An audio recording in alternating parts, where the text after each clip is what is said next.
Matahari di siang itu bersinar dengan teriknya. Namun gerah itu tidak mempengaruhi hati Prabu Hayam Wuruk yang merasa senang amat hangat penyambutan yang diberikannya pada Sang Maha Menteri Hamancanagari Arya Mandali Kampunala. Menteri itu baru saja pulang dari wilayah bawahan yang terletak di ujung barat sana, Swarna Bumi dan Tumase.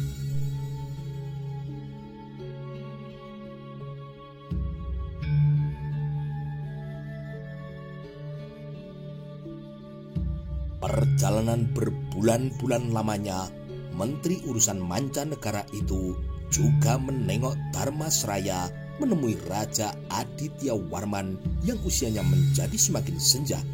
Namun meskipun telah sepuh 2 tahun yang lalu, Aditya Warman yang masih saudara sepupu dari mendiang Raja Jayanegara itu mampu hadir dalam pasewaan yang digelar di Balerung Tatak Rambat Palemanguntur. Prabu Hayam Wuruk sangat menghormati penguasa Dharmasraya di Sijunjung dengan menempatkan duduk sama tinggi dari dampar yang berbentuk dan berukuran sama seperti yang tengah didudukinya. "Bagaimana perjalanan paman?" tanya sang Prabu. Laksamana Nala sebagaimana kebiasaannya selalu menampakkan wajah bersihnya. "Perjalanan yang sangat panjang dan melelahkan, Gusti. Ada banyak sekali masalah yang hamba temukan selama berkunjung ke negara bawahan dan harus sekarang mendapat pemecahan. Gusti Prabu sendiri bagaimana kabarnya? Hamba melihat Gusti Prabu sekarang lebih langsing." Prabu Hayam Wuruk kini tertawa, namun ia merasa apa yang disampaikan Laksamana Nala itu benar adanya. "Ini adalah hasil pekerjaan istriku, paman. Bini Haji melarangku untuk memakan apapun yang serba salah. Tetapi istriku benar. Dengan tidak lagi makan jeroan, aku menjadi lebih sehat dan gesit. Aku tidak sakit-sakitan lagi, paman. Segala rasa ngilu yang sering kurasakan juga telah hilang entah kemana. Akhirnya, aku percaya pada Bini Haji yang berpendapat semua makanan enak itu justru adalah merupakan sumber dari segala macam penyakit. Oleh karena itu, aku juga ingin menyarankan pada paman untuk jangan lagi makan segala daging yang berlemak." Laksamana Nala menyimak dengan cermat apa yang dikatakan oleh sang Prabu dan langsung menimbang apakah mampu melakukannya. Empu Nala ingat, sebagai prajurit dengan tugas dan jenis pekerjaan yang berat, ia harus makan dengan lauk yang cukup. Bagaimana bisa berperang mengalahkan musuh dalam keadaan lapar? Salah satu pendukung kemenangan dalam perang adalah pasokan makanan yang cukup. "Dan bagaimana kabarmu, Kakang Patih?" tanya Laksamana Nala kepada Gajah Enggon. Gajah Enggon bersahabat baik dengan Empu Nala dari pernah ikut bertempur dengannya saat berusaha memaksa Padompo atau Dompu bergabung dengan Mojopahit. Meskipun demikian, dalam mengelola negara dan mengambil kebijakan, tidak jarang Gajah Enggon dan Empu Nala berseberangan sikap. Apabila keadaannya sudah demikian, sang raja terpaksa harus turun tangan dalam melerainya. "Kabarku selalu baik, Adinala. Sebagaimana sang Prabu, aku juga sudah mengurangi segala jenis makanan berdarah. Akan tetapi, apapun jenis makanan yang kutelan, tetap saja tidak mampu membendung usiaku. Makin lama, Gajah Enggon ini semakin tua dan mengarah kepada kepikunan. Aku berharap sang Prabu nantinya akan segera memberikan kesempatan kepadaku untuk lengser dari kepatian. Aku juga berharap Adinala atau Empu Tanding yang akan menggantikanku." Ucapan Gajah Enggon itu meskipun diucapkan dengan guyon, sejatinya merupakan persoalan yang tidak bisa dianggap sepele. Setelah beberapa kali Mahapati Gajah Henggon mengajukan permohonan untuk mundur dari kepatian, namun Sang Prabu memilih untuk tetap mempertahankannya karena belum menemukan orang yang sesuai sebagai penggantinya. Prabu Hayam Wuruk kini tersenyum namun tidak menanggapinya. Hamba Gusti, sebelum hamba menyampaikan hasil perjalanan hamba ke barat dan perjalanan Empu Tanding ke arah timur, kami berdua benar-benar terkejut ketika mendapati Gusti Putri Ibu Suri telah berpulang. Hamba dan Empu Tanding merasa amat kehilangan dan menyampaikan bela sungkawa yang sedalam-dalamnya. Prabu Hayam Wuruk tidak berbicara sedikit agak lama dan kemudian dilanjutkan dengan mengangguk-angguk pendek. Terima kasih Paman. Kematian yang menjemput itu datangnya juga sangat mendadak. Tetapi justru karena itu aku merasa bersyukur melihat Kanjeng Ibu berpulang dalam keadaan tidur tanpa mengalami sakit sebelumnya. Laksamana Nala kini mengangguk pendek. Raja Mojopahit itu segera beralih pada pejabat yang seorang lagi, Empu Tanding, yang dalam beberapa bulan juga meninggalkan kota raja mengunjungi wilayah di bagian timur. Butuh waktu beberapa bulan untuk sampai ke Dompu dan butuh waktu berbulan-bulan lagi untuk sampai ke Aunin.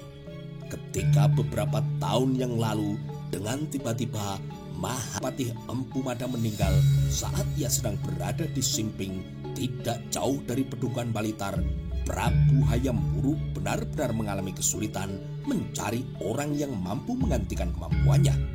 3 tahun lamanya Prabu Hayam Wuruk mengambil alih peran Mahapati Gajah Mada sampai kemudian berhasil menunjuk beberapa orang yang secara bersamaan mengganti semua perannya.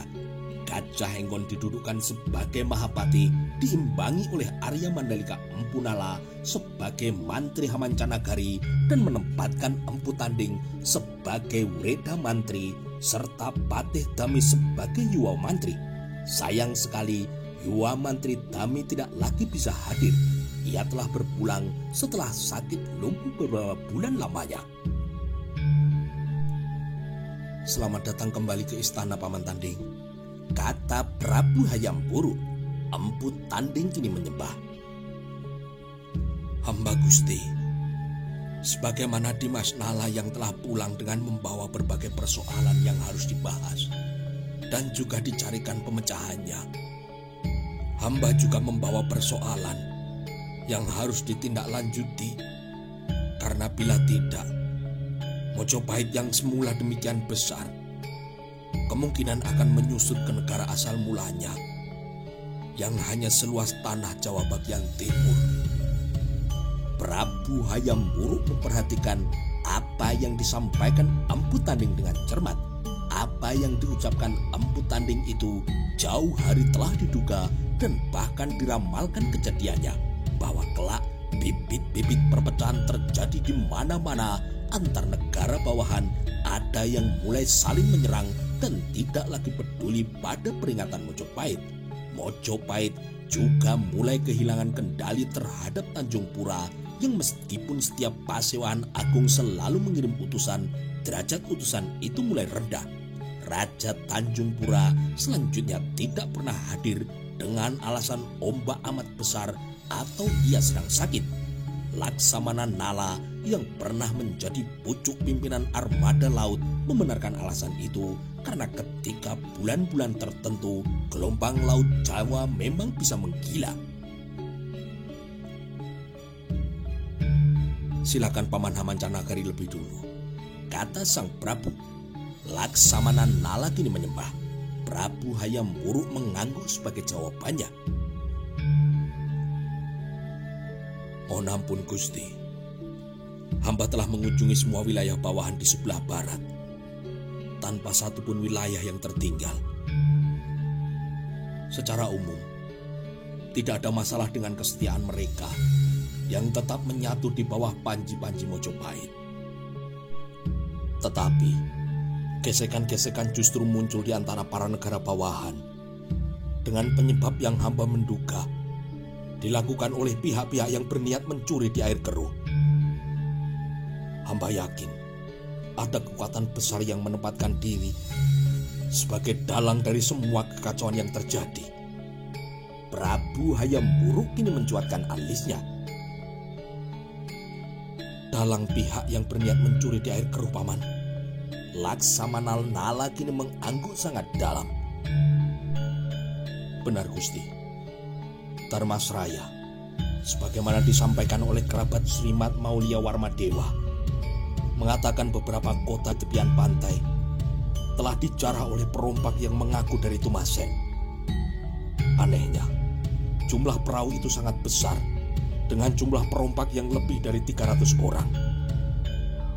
Jika perompak itu adalah perompak dalam arti yang sesungguhnya, mereka tidak akan berkekuatan sebesar itu. Jumlah perompak itu hanya layak disebut sebagai bala tentara sebuah negara. Mereka menjarah rakyat Dharmasraya dan menculik puluhan gadis yang kemudian tidak jelas dibawa kemana.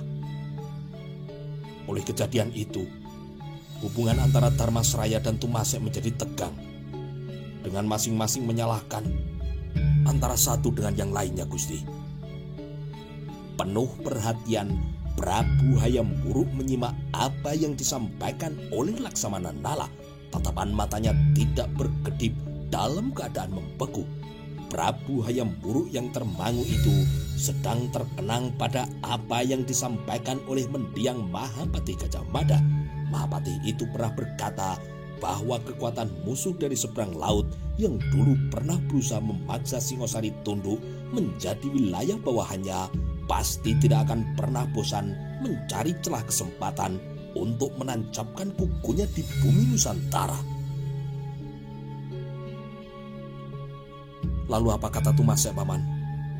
Prabu Hayam Wuruk kini terlihat sangat tidak sabar. Tumasek tidak melakukan kejahatan seperti yang telah dituduhkan Dharmasraya. Adalah kebetulan saat hamba berada di sana juga terjadi penjarahan yang sama. Pelakunya berteriak-teriak mengaku sebagai orang-orang si Junjung. Dengan demikian, penjarahan itu benar-benar upaya untuk mengadu domba, Gusti.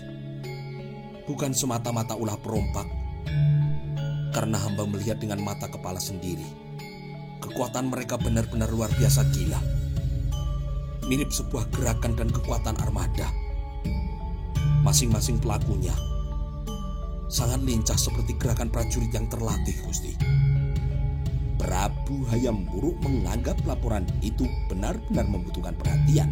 Jika ulah perompak itu tidak diredam, Mojopahit kembali akan terpecah-pecah berserakan, kehilangan kendali dari semua wilayah bawahannya. Apabila tidak melakukan tindakan, Mojopahit akan kehilangan wibawanya karena tidak mampu memberikan perlindungan. Lalu, langkah apa yang telah Paman lakukan? Tanya sang Prabu. Hamba, Gusti, hamba telah menyuruh beberapa orang prajurit untuk kembali lagi ke si Junjung, menemui Raja Dharmasraya, menyampaikan apa yang terjadi di Tumasek. Hamba juga telah menghubungi bala tentara laut wilayah barat Muara Musi untuk kemudian bergerak mencari jejak gerombolan pengadu domba itu.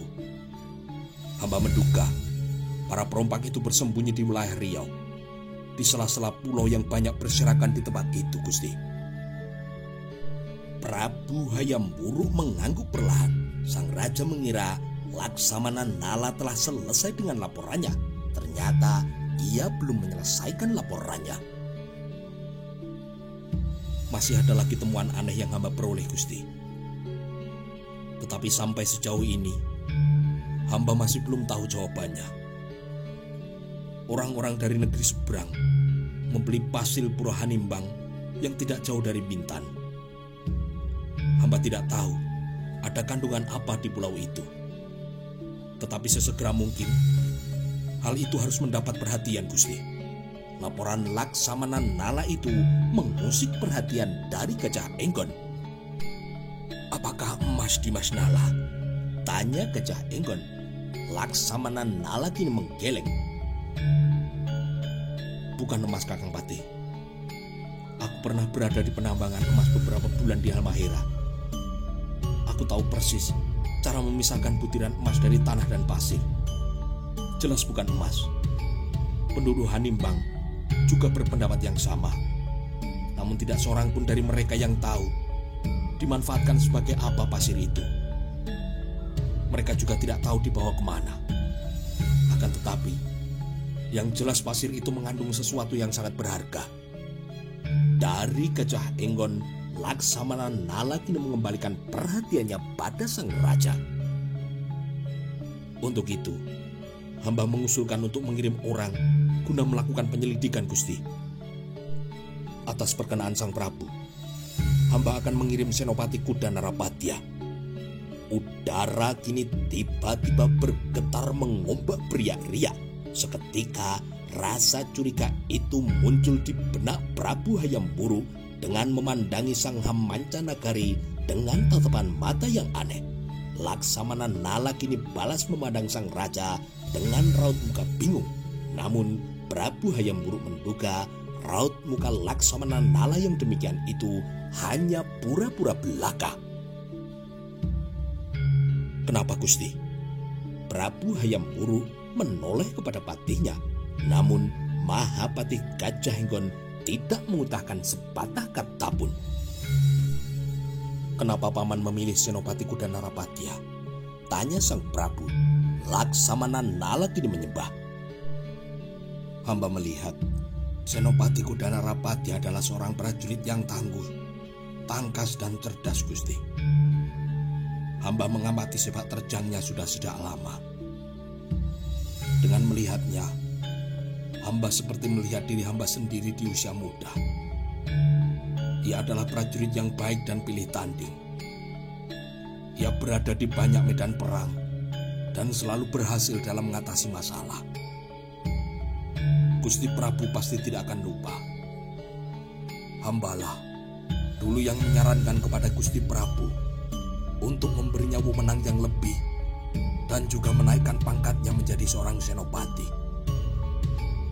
Sebenarnya, hamba justru menyayangkan mengapa Gusti Prabu menempatkan prajurit yang luar biasa itu hanya sebagai pengawal Gusti Putri Sekar Kedaton. Hening kini menyapa pendopo istana kanan. Sekali lagi, sang raja dan patihnya kini saling melirik. Sang raja memperhatikan wajah Laksamana Nala sambil mencoba menebak wajah asli macam apa yang bersembunyi di balik raut mukanya. Ibarat mengenakan topeng, jangan-jangan apabila topeng itu dikelupas, maka masih ada topeng yang lain. Yang itu pun kalau dikelupas, masih menyembunyikan topeng-topeng yang lain pula. Prabu Hayam Wuruk ini berbicara dalam hatinya. Aku rasa ada orang yang mempengaruhi Paman Laksamana Nala untuk mengirim menantuku melaksanakan tugas itu. Yang hal itu sama halnya dengan membuangnya jauh-jauh. Bisa jadi permaisuri yang meminjam tangan, atau bisa pula Raja Sadwiteswari, atau bisa pula Paman Nala memang benar-benar tidak tahu jika Kuda Narapatya telah kuambil sebagai menantu. Sebenarnya tidak masalah apabila Senopati Kuda Narapatya harus melaksanakan tugas itu. Karena memang demikianlah kewajiban dan tanggung jawab seorang prajurit yang harus melaksanakan perintah apapun yang diberikan kepadanya. Tetapi setidaknya tidak mungkin dalam waktu dekat ini harus ada yang melindungi Sekar Kedaton ketika suasana di istana sedang bergejolak seperti ini.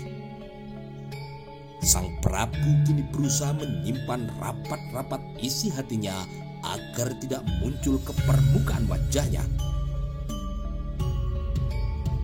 Masih ada lagi, Paman?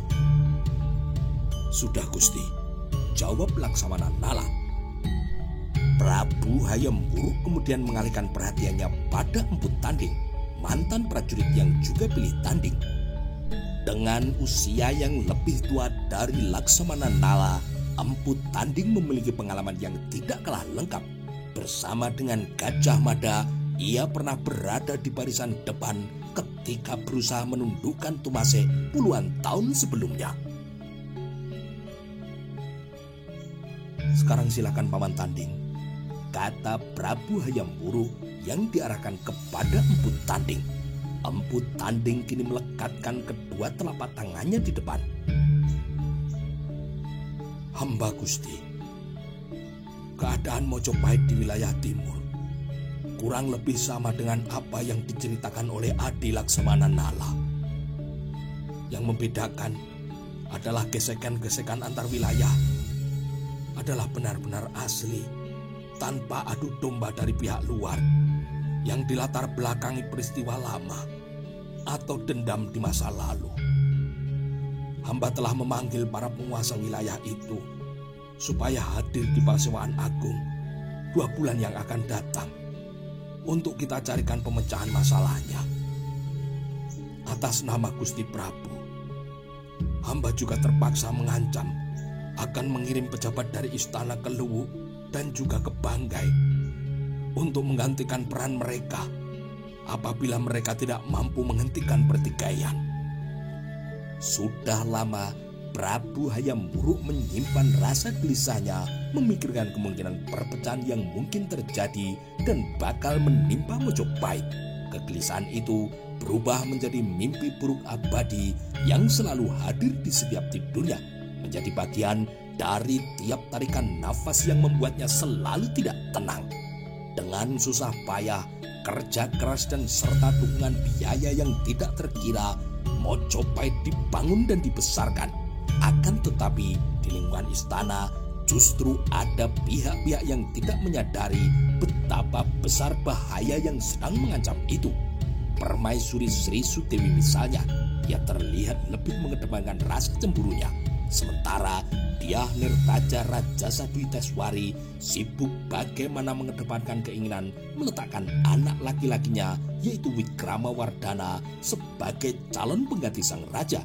Mereka tidak peduli meskipun harus melalui pengulangan kisah lama, melalui rancangan perkawinan yang tidak pantas untuk diteladani. Kini laporan Empu Tanding itu menambahi beban resah hatinya. Di lingkungan kerabat istana, cara pandang terhadap kepentingan Mojopahit di masa depan telah terpecah belah.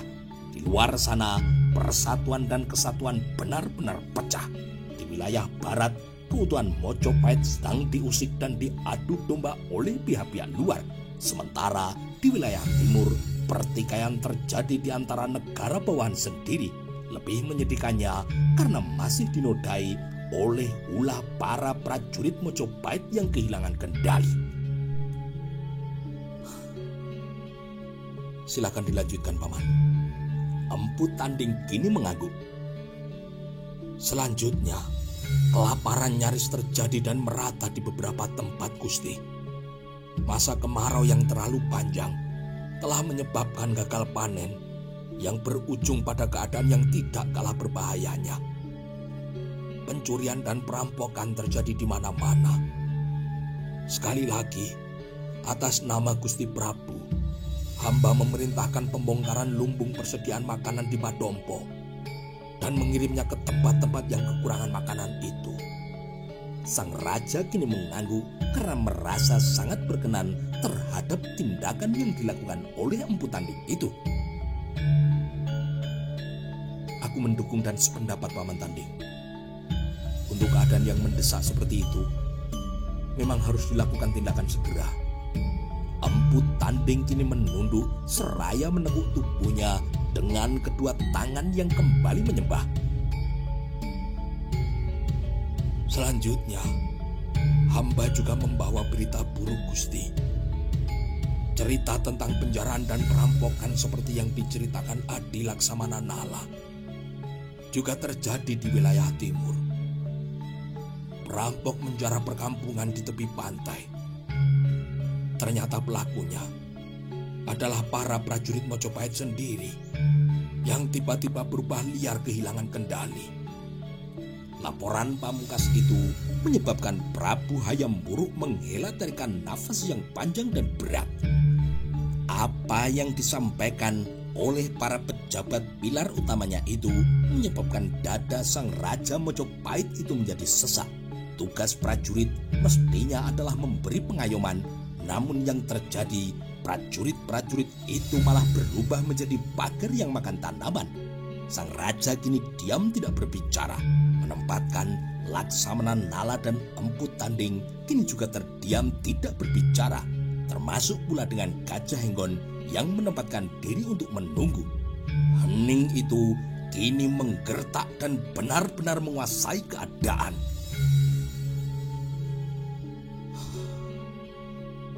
Mengerikan sekali. Letup Prabu Hayam Wuruk atas nama gundah gelisahnya. Nala dan Tanding kini mengangguk bersamaan, manakala Prabu Hayam Wuruk mengeluh betapa mengerikan isi semua laporan itu, maka Laksamana Nala dan Empu Tanding membenarkannya. Kedua pejabat penting Mojopahit itu sangat menyadari bahwa untuk menjaga keutuhan Mojopahit setelah Gajah Mada meninggal benar-benar adalah pekerjaan yang tidak gampang dan membutuhkan kewaspadaan yang berkesinambungan tanpa memberi ruang untuk lengah sekejap pun. Mata harus terpicing dalam sikap waspada sepanjang waktu.